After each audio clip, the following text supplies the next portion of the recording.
Now, you probably noticed I don't feel about that war the way we were told we were supposed to feel about that war, the way we were ordered and instructed by the United States government to feel about that war. You see, I tell you, my mind doesn't work that way. I got this real moron thing I do. It's called thinking. And I'm not a very good American because I like to form my own opinions.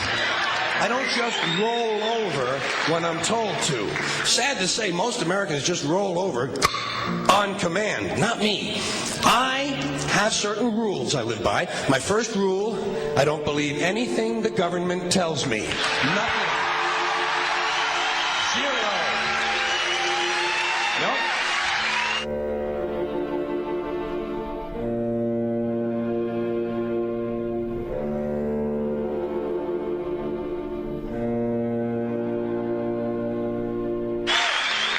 I don't take very seriously the media or the press in this country, who in the case of the Persian Gulf War were nothing more than unpaid employees of the Department of Defense, and who most of the time function as kind of an unofficial public relations agency for the United States government.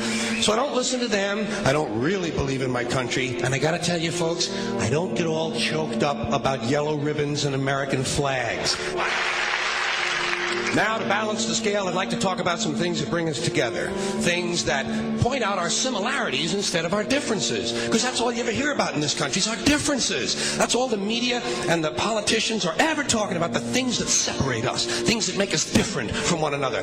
That's the way the ruling class operates in any society. They try to divide the rest of the people. They keep the lower and the middle classes fighting with each other so that they, the rich, can run off with all the fucking money.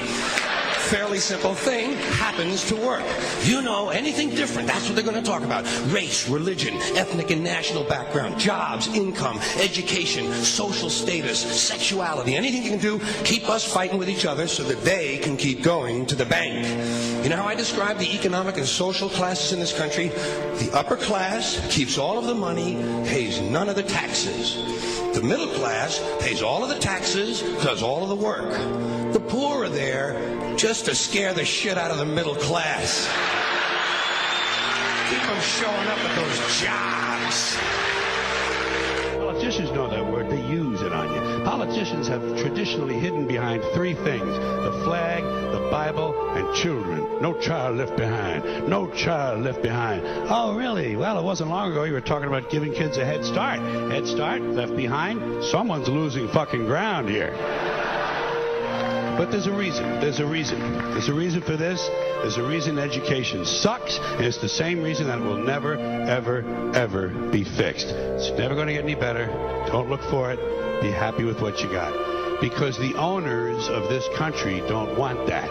I'm talking about the real owners now. The big, the wealthy, the real owners, the big wealthy business interests that control things and make all the important decisions. Forget the politicians. They're irrelevant. The politicians are put there to give you the idea that you have freedom of choice. You don't. You have no choice. You have owners. They own you. They own everything. They own all the important land. They own and control the corporations. They've long since bought and paid for the Senate, the Congress, the state houses, the city halls. They got the judges in their back pockets, and they own all the big media news, all the big media companies. So they control just about all of the news and information you get to hear. They got you by the balls. They spend billions of dollars every year lobbying to get what they want. Well, we know what they want. They want more for themselves and less for everybody else. But I'll tell you what they don't want. They don't want a population of citizens capable of critical thinking. They don't want well-informed, well-educated people capable of critical thinking. They're not interested in that. That doesn't help them. That's against their interest. That's right. You know something? They don't want people who are smart enough to sit around the kitchen table and figure out how badly they're getting fucked by a system that threw them overboard 30 fucking years ago. They don't want that. You know what they want? They want obedient workers. Obedient workers, people who are just smart enough to run the machines and do the paperwork and just dumb enough to passively accept all these increasingly shittier jobs with the lower pay, the longer hours, the reduced benefits, the end of overtime, and the vanishing pension that disappears the minute you go to collect it. And now they're coming for your Social Security money. They want your fucking retirement money. They want it back so they can give it to their criminal friends on Wall Street. And you know something? They'll get it. They'll get it all from you sooner or later because they own this fucking place. It's a big club, and you ain't in it. You and I are not in the big club.